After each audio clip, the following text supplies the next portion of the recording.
일부 찬양대가 이제 은혜라고 하는 찬양을 했어요. 그래서 이제 기억이 나서 잠시 그 광고를 드렸던 내용인데, 우리 2부 찬양대는 지금 다른 곡인데 그래도 기억이 나서 광고를 드립니다. 광고사항으로 은혜라고 하는 그러한 찬양, 이것이 영화에 나오는 영화가 있어요. 그 영화가 신의 악단이라고 하는 영화입니다.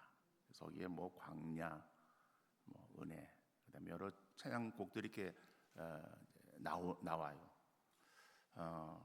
그거는 이제 그 북한에 이제 지금 돈이 북한으로 들어가지 못하게 되어져 있지 않습니까? 국제 뭐 법에 의해서.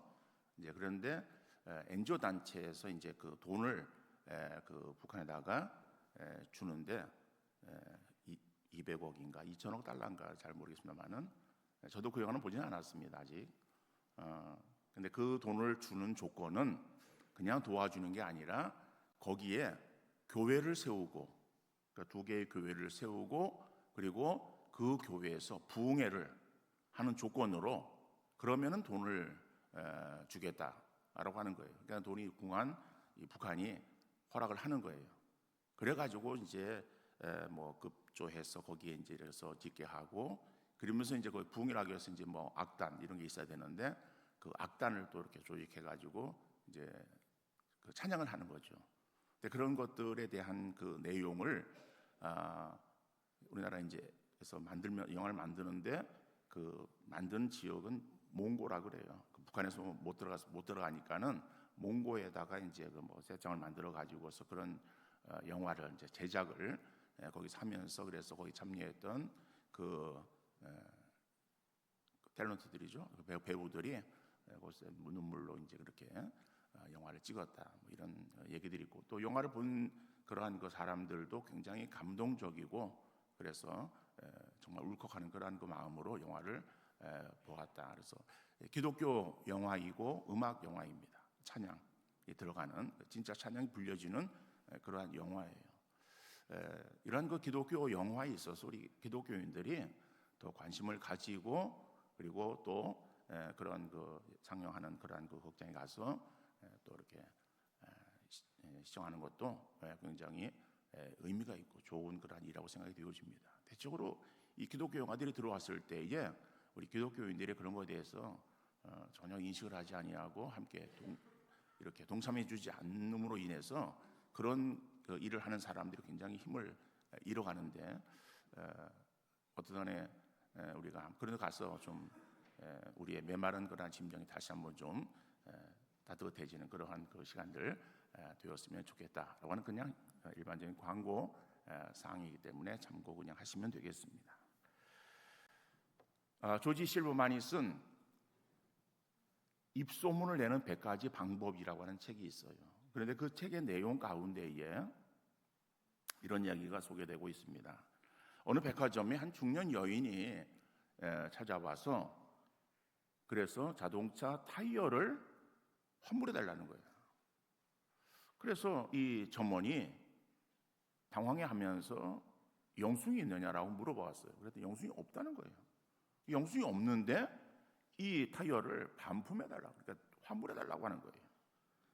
그러니까는 영수증이 없으면 환불해 줄 수 없습니다라고 하자 이제 이 여인이 떼를 쓰는 거예요. 그러다 보니까 사람들이 막 이렇게 몰리게 되었고, 지배인이 그런 관객을 보고서 점원에게 그 타이어값이 얼마나 되는가 물어보고 환불해 주라고 지시를 했어요.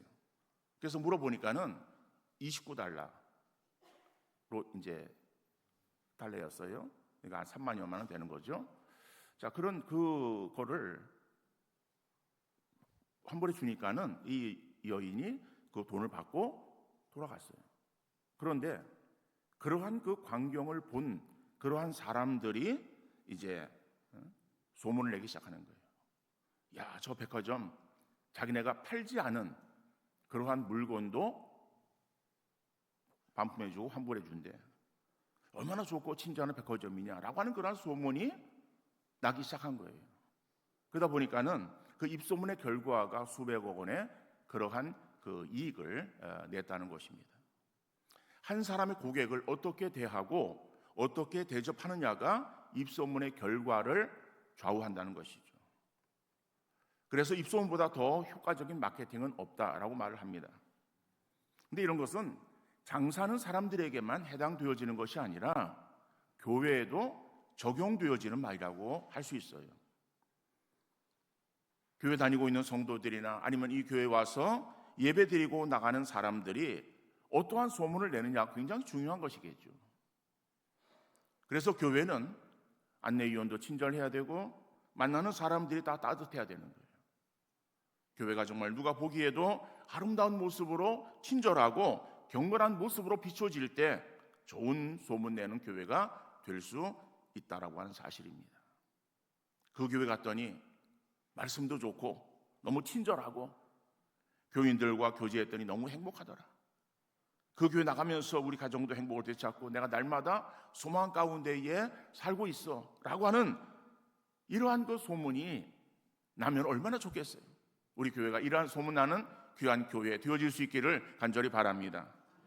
데살로니가 교회에 아름다운 소문이 나기 시작했어요.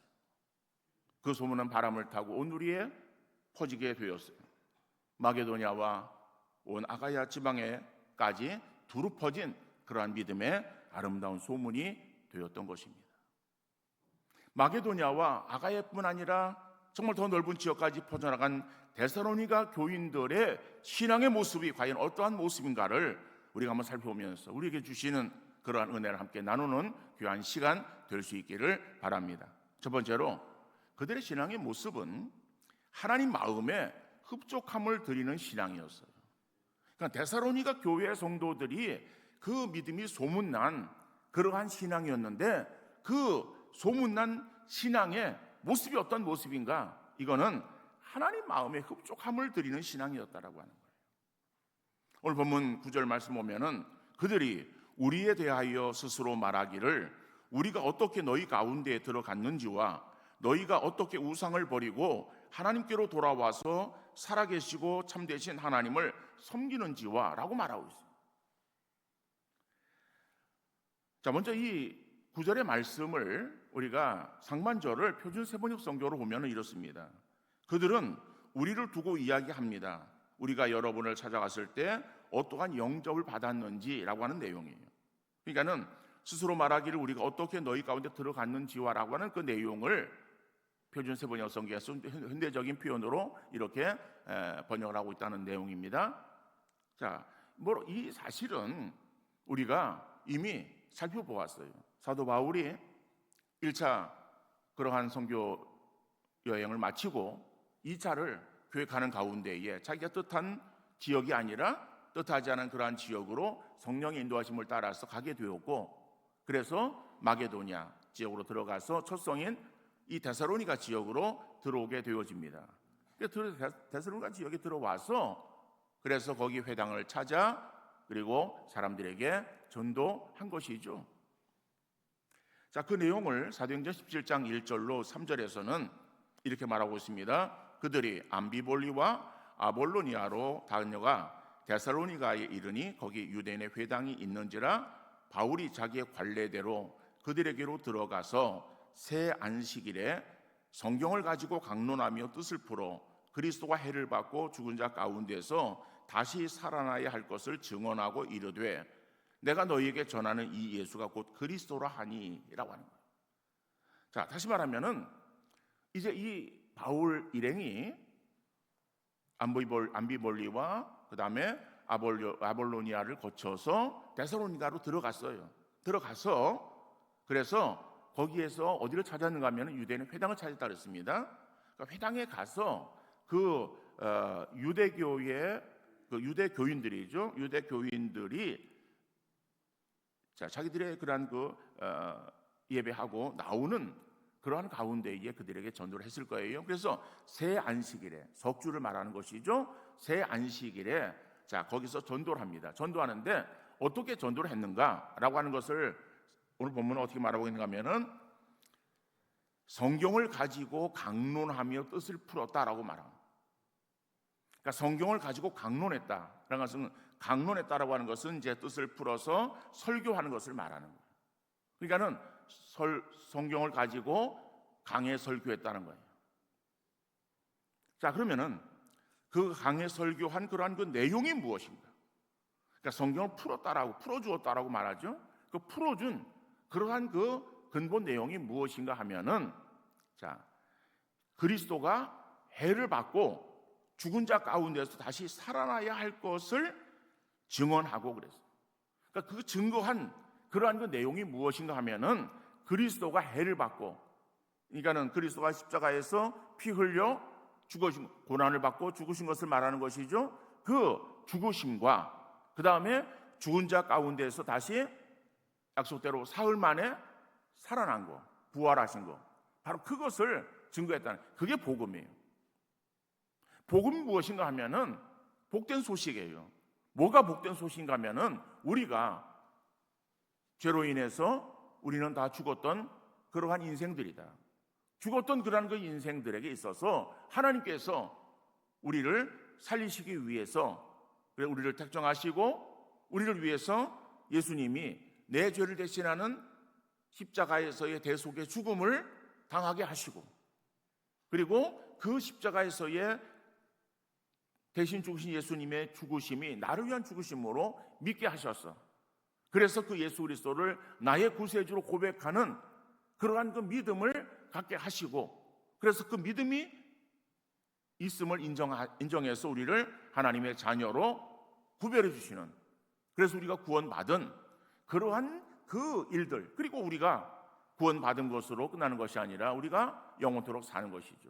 이 땅 위에서 우리 육신이 영혼과 분리되어지는 죽음을 맞이한다 할지라도, 그러나 우리가 영원히 죽는 것이 아니라 다시 주님 재림하실 때 우리가 죽은 자들이 일어나서 새로운 부활체의 모습으로 덧입고, 그리고 살아있는 자도 그 몸이 변형되어서 부활체의 모습을 가지고 주 앞에 서는 것처럼 우리가 다시 부활한다라고 하는 사실에 대해서 예수님께서 첫 열매로 우리에게 보여주신 그러한 그 내용들에 대해서 설교한 거예요. 자, 이러한 그 설교를 통해서 그래서 믿는 자가 많아졌다라고 말하고 있어요. 사도행전 17장 4절 말씀 보면은, 그 중에 어떤 사람 곧 경건한 헬라인의 큰 무리와 적지 않은 귀부인도 권함을 받고 바울과 실라를 따르나라고 말하고 있어요. 여러분, 헬라인의 큰 무리 그리고 적지 않은 귀부인들, 자, 이 적지 않은 귀부인이라고 하는 그러한 그 표현도, 이건 이방에 돈 있는 그러한 그 부잣집 만화님들을 말하는 거예요. 그런데 당시의 유대인들은 속국으로 있었기 때문에, 그래서 그들은 어려움 가운데 있었고, 또 다른 지방으로 가서 지금 삶을 살고 있기 때문에 그들에게 삶은 그렇게 부유하지 않았어요. 그러니까는 이 헬라의 그러한 그 헬라인의 적지 않은 그러한 큰 무리, 그 다음에 귀부인들이라고 하는 것은 이 이방 사람들, 헬라인들을 말하는 거예요. 그러니까는 그런 많은 사람들이 믿고 구원에 이르게 되었다라고 하는 사실을 말씀하는 것이죠.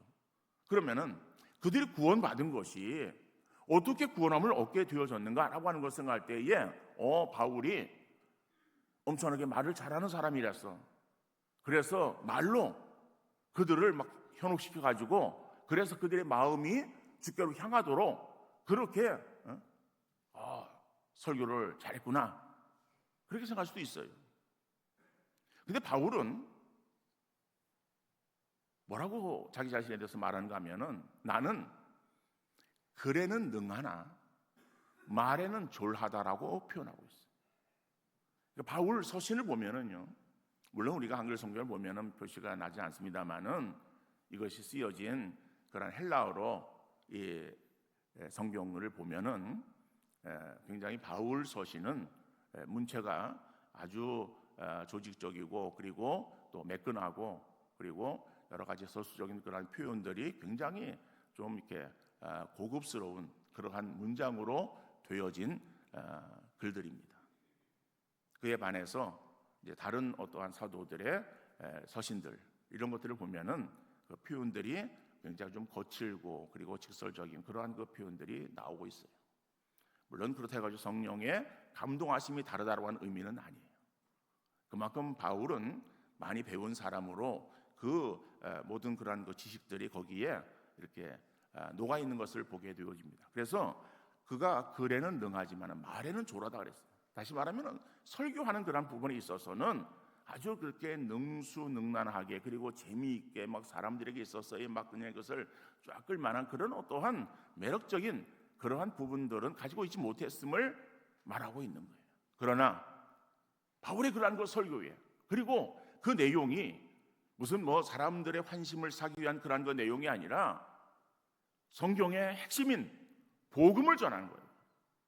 예수 그리스도에 대한 그러한 그 설교를 행하실 때에 그럴 때에 적지 않은 큰 무리죠. 이러한 이방인들이 주께로 돌아오는 그러한 놀라운 역사가 있었다라고 하는 사실을 말씀하고 있습니다.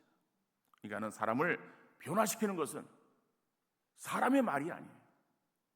사람이 뭐 설교를 잘해서 그가 무슨 뭐 재미있게 설교를 해서 그래서 사람이 변화되어지는 것입니까?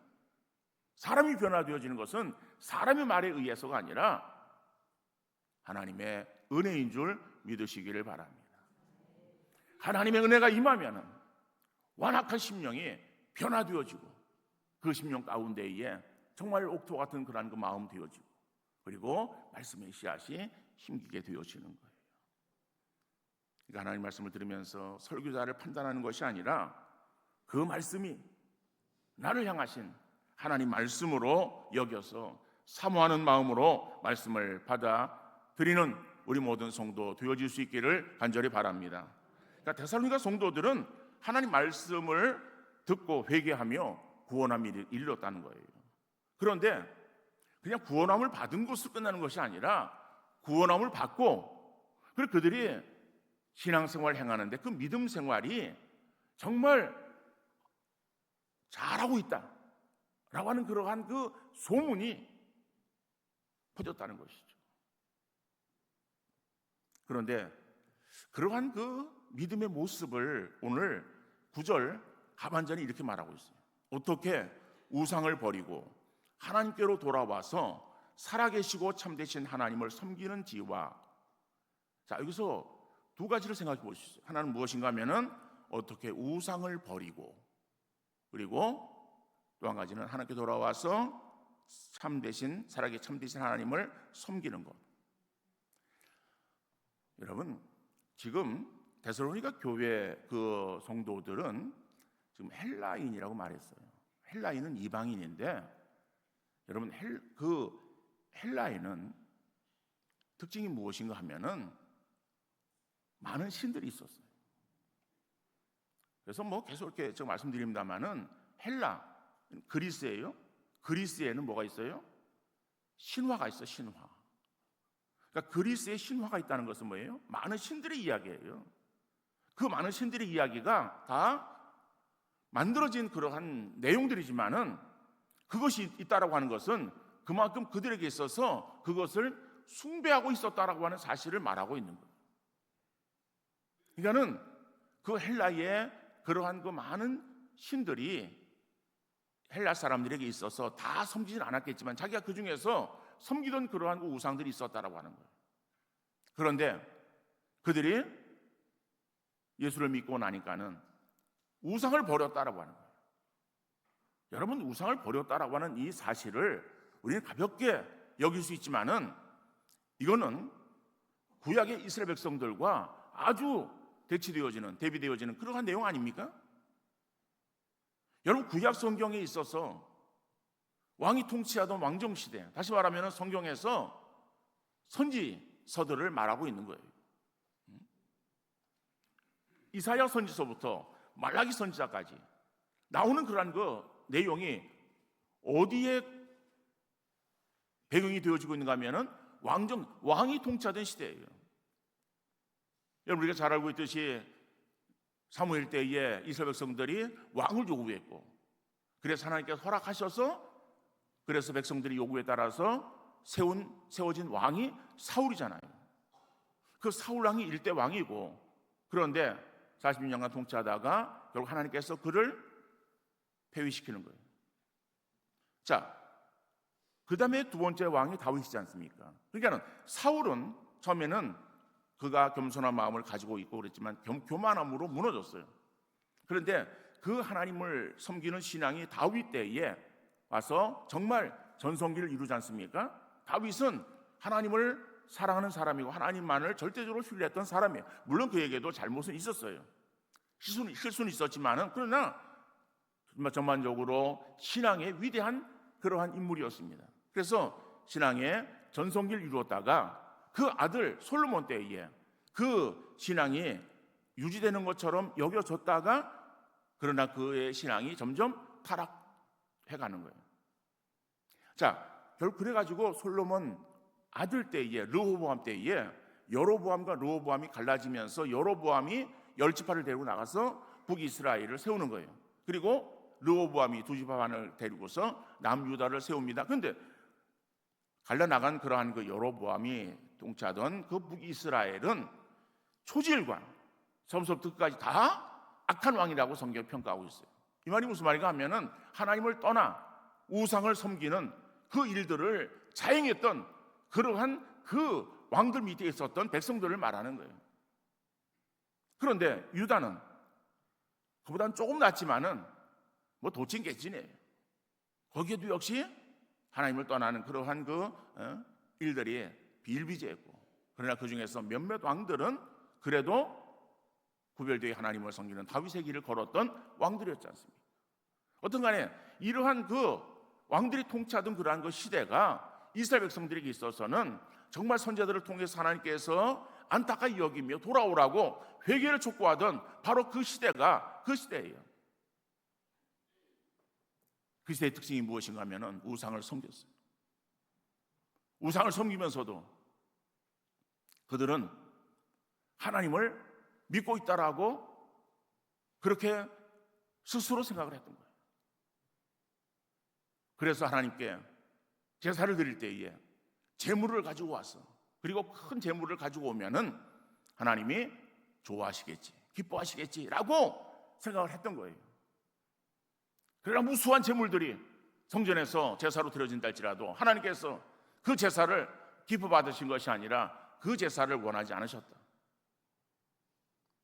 이유가 무엇인가 하면은 하나님께 제사를 드리면서 그들 마음 가운데는 우상을 섬기는 우상이 그들의 마음 가운데에 자리 잡고 있었던 거예요. 십계명의 제1계명이 무엇입니까?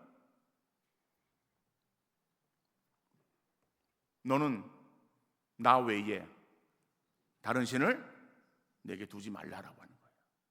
그러니까는 1계명은 뭐예요? 나 외에 다른 신을 네가 섬기지 말라라고 하는 거예요. 두 번째로는 2계명은 뭐예요? 너를 위하여 우상을 만들지 말고, 우상을 만들지 말라는 거예요. 그리고 거기에 절하거나 섬기지 말라라고 하는 거예요. 그러니까 1계명이나 2계명이나 유사해요. 자, 하나님께서 10계명 가운데서 하나님에 대한 계명 4개의 계명 가운데서 1계명, 2계명, 2계명을 뭐에다가 중점을 두고 있는가 하면은 하나님만을 섬기라라고 하는 것에 중점을 두고 있는 거예요.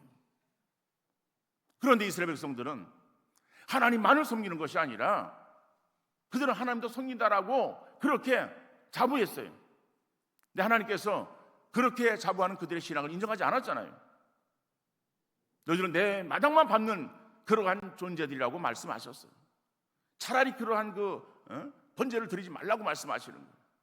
왜 그런가 하면은 하나님만을 섬기는 것이 아니라 하나님도 섬긴 거예요. 이 말이 무슨 말입니까? 우상을 섬기면서 하나님도 섬기는 혼합주의적인 그러한 신앙의 형태를 갖추었을 때에 하나님 그것을 하나님을 섬기는 신앙이라고 여기지 아니하시고 하나님을 모르는, 하나님을 섬기지 않는 그러한 그 백성들의 모습이라고 책망하셨던 거예요. 그래서 그것을 돌이키기를 원하셨던 하나님. 여러분, 그런데 데살로니가 성도들은 자기들이 섬겼던 우상을 버렸어요. 그리고 하나님만을 섬기는 그러한 신앙의 모습을 이루었다라고 하는 거예요. 그러니까는 이 데살로니가 교회 성도들의 신앙의 모습이 구약 이스라엘 백성들의 신앙의 모습과 얼마나 다릅니까? 이스라엘 백성들은 하나님의 선택되어진 백성들이라고 그들이 자부했던 사람들이에요. 그러나 데살로니가 성도들은 자기들이 이방인으로 구원받은 그러한 그 은혜를 그들이 기억하면서 하나님께 감사하는 그러한 그 믿음으로 하나님만을 섬기는 그러한 신앙의 아름다운 삶을 살았던 것입니다. 여러분, 하나님이 싫어하시는 것은 우상이에요. 그렇다면 오늘 우리의 삶 속에 우상이 있지는 아니하는가? 우상이라고 하니까는 어떤 형상을 만들어 놓고 거기에 절하고 거기에 섬기는 것이 우상이라고 생각해서는 안 되는 것이겠죠. 물론 그것도 우상이에요. 그런데 그것만이 우상이 아니다라고 하는 거예요. 여러분, 우리의 신앙에 있어서의 하나님을 섬기는 것을 우리의 삶의 신앙의 제일 우선순위에 둘 수 있기를 바랍니다. 그 우선순위가 바뀌어서 하나님 대신에 다른 것들이 그 자리를 차지하고 있다면은 바로 그것이 우상이라고 하는 거예요. 우리가 하나님만을 섬겨야 되는데 하나님을 그러한 것 섬기는 그 자리에 하나님이 없고 다른 것이 거기에 들어가 있다고 한다면 그것이 우상이라고 하는 거예요. 참된 믿음은 그동안 내가 붙들고 살아온 세상의 것들이나 죄된 것들, 그리고 내 삶에 우선되었던 것들을 버리는 것에서부터 시작되어지는 거예요. 많은 성도들이 하나님 믿는다고 하지만은 여전히 살아계신 하나님을 왕으로 섬기며 그 말씀대로 사는 것이 아니라 세상의 물질이나 욕심이나 자존심이나 자기의 의나 자기의 편한 것을 추구하며 살아가려고 힘쓰고 있어요. 하나님 말씀보다 내 생각이나 감정이 우선되어지고 내 이익이나 자존심, 욕심, 분노 이런 것들이 내 삶의 중심을 차지하고 있다면 그것은 하나님만을 섬기는 신앙인의 모습이 아니라 우상이 우리 속에 자리 잡고 있는 그런 모습이라고 말할 수 있는 거예요. 하나님만을 섬기는 참된 믿음은 나에게 있어서 중요하다고 생각하는 것이나 세상적인 것과 죄된 것들을 분별하여 그것들을 내려놓고 먼저 하나님을 높이며 하나님 말씀대로 순종하는 것임을 믿으시기를 바랍니다. 내가 나를 사랑하느냐라고 하는 그러한 그 질문에 내가 하나님만을 사랑한다라고 정말 단호하게 고백하며 믿음으로 나가는 귀한 성도 다 되어질 수 있기를 간절히 바랍니다. 두 번째로 오면은 진노에서 건지시기 위해 이 땅에 재림하실 예수님을 기다리는 믿음이었어요. 오늘 본문 10절 보니까는 또 죽은 자들 가운데서 다시 살리신 그의 아들이 하늘로부터 강림하실 것을 너희가 어떻게 기다리는지를 말하니 이는 장래의 노하심에서 우리를 건지시는 예수시니라라고 말하고 있어요. 그러니까 데살로니가 성도들의 믿음이 소문난 것은 섬겨던 자신들의 신들을 다 제하여 버리고 오직 하나님만을 섬기는 신앙의 모습을 이루었던 거예요. 그리고 10절에서는 예수님의 재림에 대한 신앙으로 무장했다라고 하는 거예요. 그래서 이러한 그들의 온전한 믿음이 소문으로 널리 퍼지게 되었다라고 하는 것을 말하고 있어요. 자, 오늘 이 본문 10절에서 보니까는 너희가 어떻게 기다리는지를 말하니, 그러니까 예수님의 재림을 기다리는 그러한 성도들의 모습을 말하고 있어요. 여기서 어떻게 기다리는지를 말한다라고 하는 것은 자, 재림을 기다리는 그러한 그 성도의 모습인데 마치 손님을 맞을 때에 집안 정돈하고 청소하고 준비하는 거잖아요. 이렇듯이 그들이 다시 오실 주님을 대망하는 그러한 그 마음의 자세, 믿음의 자세를 말하고 있는 것입니다. 여러분도 보면 우리 대신방 이제 이번 주간 또 계속 또 이루어질 것인데 대신 막 준비하는 게 뭐예요?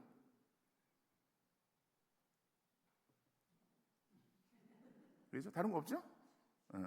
다른 거 요구하지 않습니다. 그냥 예배 드릴 수 있는 공간만 만들어 주면 되는 거예요. 그죠? 어지러진 거, 그죠? 뭐 지저분한 것들, 그런 것들 치워서, 그래서 신방대 회원들이 여러분들 방문을 다 열면서 방 조사하는 게 아니라 그냥 예배 드리는 게 목적이잖아요. 그러니까 예배 드릴 수 있는 공간만 그냥 깨끗하면은 뭐 지저분해도 괜찮아요. 근데 이제 손님을 맞이한다고 하니까는 그래도 또 이제 예의를 갖추기 위해서 그래서 이러한 짐들을 방으로, 그 다음에 구석으로 뭐 이래가지고 가려놓고 그래가지고서 깨끗하게 그냥 보이는 거, 어떻든 간에 뭐 어떻게 하든 간에, 그죠? 손님이 온다 그러니까는 오는 손님을 맞이할 준비를 향하는 거예요.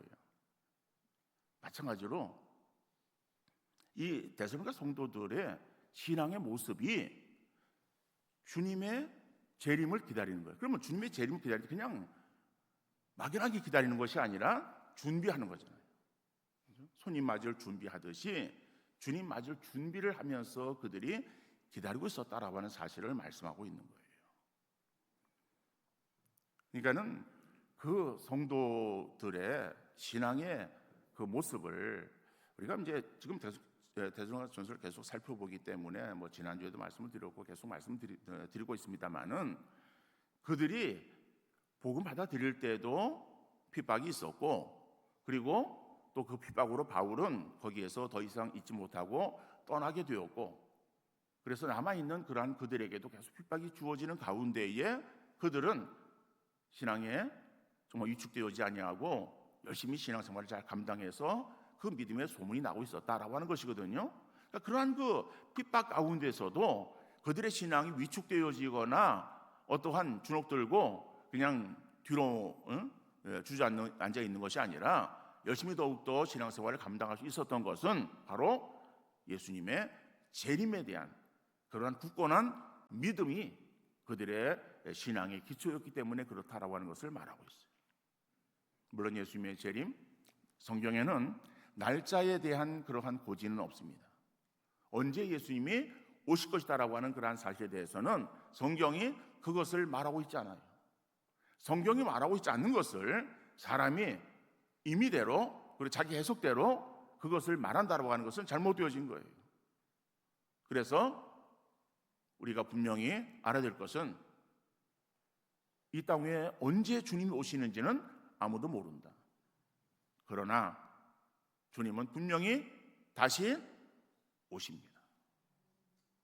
요한계시록 22장 20절 말씀 보면은 이것들을 증언하신 이가 이르시되 내가 진실로 속히 오리라 하거늘 아멘 주 예수여 오시옵소서. 여러분, 이 마라나타의 신앙이에요. 이 신앙이 정말 초대교회 그러한 그 성도들의 신앙이었어요. 우리 한국교회에 지난주 말씀을 드렸습니다만은 우리도 신앙에 어려움가 있었어요. 어려운 시기가 일제강점기, 그 다음에 6.25 전쟁 때. 그래서 일본 그 군들의, 일본 뭐 경찰 뭐 순사나 아니면 일본 뭐 군인들이나, 그죠? 그러니까 신사참배를 거부하는 그러한 사람들, 그리고 또 일본에 대해서 무슨 뭐 설교할 때에, 그죠? 그러한 내용들을 이야기하는 그러한 사람들, 뭐 이래가지고선 교회에 대한 핍박이 주어졌어요. 공산당도 그렇고, 그죠? 내가 공산당이 기독교를 탄압하는 거예요. 이런 탄압 가운데서 이길 수 있었던 것은 바로 이 예수 그리스도의 재림 신앙이었다라고 하는 거예요. 자, 그러니까 우리도 이러한 재림 신앙을 가져야 되는데, 오늘날 보면은 안타까운 것은 믿지 않는 사람들은 뭐 믿음이 없어서 그렇다라고 할지라도 믿는 성도들조차도 예수 그리스도의 재림이나 마지막 심판, 그리고 성도의 부활을 믿지 않는 것, 오히려 그것이 지성인의 표시라고 생각을 하면서 믿지 않고 고백하려고 하지 않아요. 그냥 교회만 왔다 갔다 하는 것으로 자기 신앙생활 다 하고 있는 것으로 우리가 착각하는 그러한 사람들이 많다는 거예요. 베드로후서 3장 3절 4절 말씀 보니까는 먼저 이것들을 알지니 말세에 조롱하는 자들이 와서 자기의 정욕을 따라 행하며 조롱하여 이르되 주께서 강림하신다는 약속이 어디 있느냐? 조상들이 잔 후로부터 만물이 처음 창조될 때와 같이 그냥 있다 하니. 여러분, 베드로 후서는 베드로가 쓴 편지예요. 두 번째 편지예요. 그런데 그 베드로가 어떻게 예언하고 있습니까? 먼저 이것을 알지니 말세에, 말세라고 하는 것은 물론 그 당시에도 이러한 그 일들이 있었어요. 그러니까는 재림에 대해서 부정하는 그러한 사람들이 그 당시에도 있었어요. 지금부터 2000년 전에. 자, 그런데 그것이 말세에, 그럼 오늘날이에요. 오늘날에 조롱하는 자들이 있다는 거예요. 뭘 조롱하는가 하면은 그 뒤에 주께서 강림하신다는 약속이 어디 있고 조상이 잔으로부터 만물이 아무런 변화가 없이 지금까지 지나왔는데 무슨 예수님의 재림이 일어난다는 말인가? 라고 하는 그러한 일들로 인해서 그것을 믿지 않는 그러한 사람들이 많이 있다는 것을 지금 예언하고 있는 거예요. 여러분, 기독교 신앙의 핵심은 역사의 종말 그리고 하나님 나라의 완성, 더 나아가서 그리스도의 재림의 날을 기대하는 데 있는 줄 믿으시기를 바랍니다. 데살로니가 성도들은 신앙의 초신자들이었어요. 그럼에도 불구하고 그들은 예수님의 부활과 재림에 대한 신앙이 분명했던 사람들이에요. 우리를 위해서 십자가에서 피 흘려 죽으시고 우리의 죄를 대속하신 예수님, 부활하셔서 승천하시고 지금 하나님 보좌 우편에 계시는 거예요. 그리고 다시 오시는 거예요. 다시 오실 때는 모든 죄악이 심판을 받게 되어지는 거예요. 심판할 그날은 우리에게 두려움과 염려의 날이 아닙니다. 우리가 성경을 보면은 마지막 그 때가 되어지면은 무슨 고난과 무슨 핍박이 주어질 것을 말하고 있어요. 여러분, 그러한 어떠한 세상의 어려움들은 있어요. 그러나 분명한 것은 그러한 그 핍박 속에서도 주님은 우리를 붙들고 계시다라고 하는 사실이에요. 결코 우리가 주님의 그러한 그 구원에 떨어지거나 아니면 그러한 핍박에서 우리가 넘어지고 그것을 견디지 못하는 그러한 사람들이 없다라고 하는 사실을 성경이 말하고 있어요. 오히려 주님의 재림의 날은 모든 죄악들이 심판을 받는 날이지만 우리 믿음의 성도들에게 있어서는 구원의 날이에요. 예수님의 혼인잔치에 참여하는 날이에요. 신랑 되신 예수 그리스도의 오심은 신부되어진 우리를 위한 오심이다. 그러니까 우리가 그 예수님의 오심에 그러한 그 어떠한 전조 증세로 많은 그러한 그 어려움들이 우리에게 있을 수 있어요. 이런 어려움들은 그때만 주어지는 것이 아니라 계속 이 교회 시대에 주어지는 어려움이야. 이런 어려움 가운데 우리가 정말 다시 오실 주님을 대망하는 그러한 그 믿음을 가지고 살아갈 때에 다시 오실 주님은 우리에게 있어서 정말 신랑으로 우리를 안아주시고 우리에게 있어서 그 모든 것들에 대한 그러한 이제 행한 그 수고에 좋은 것으로 갚아주시는 그러한 주님이심을 믿으시기를 바랍니다. 그래서 이 데살로 성도들은 바로 이러한 그 주님에 대한 믿음으로 인해서 그들의 신앙의 어려움을 다 참고 견뎌나갔다는 사실이에요. 오늘날 우리가 정말 주의 재림 신앙을 붙들고 나가야 되는데 왜 재림 신앙을 가지고 있지 못하는가? 왜 재림 신앙이 약해지는가라고 하는 것은 다른 것보다는 우리가 현세의 삶의 굴레에 우리가 너무 거기에 매여 있기 때문에 그런 거예요. 오늘 우리의 삶을 보면은 아무런 문제가 없어요. 편안해요. 육신적으로 즐거워요. 그러니까 이러한 것에서 우리가 벗어나기 싫은 거예요. 그러나 우리가 현세를 살고 있지만은 우리의 믿음의 자세는 늘 우리가 주님을 바라보는 그러한 믿음의 자세로 나가는 우리 귀한 성도 되어질 수 있기를 간절히 바랍니다.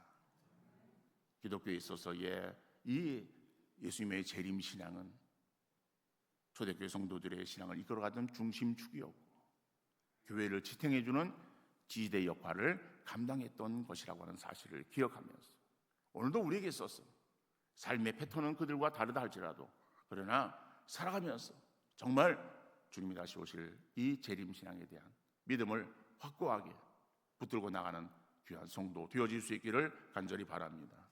우리가 현재에 살고 있지만 현재에 만족하지 말고 미래를 향하여 믿음으로 나가는 귀한 성도 되어질 수 있기를 간절히 바랍니다.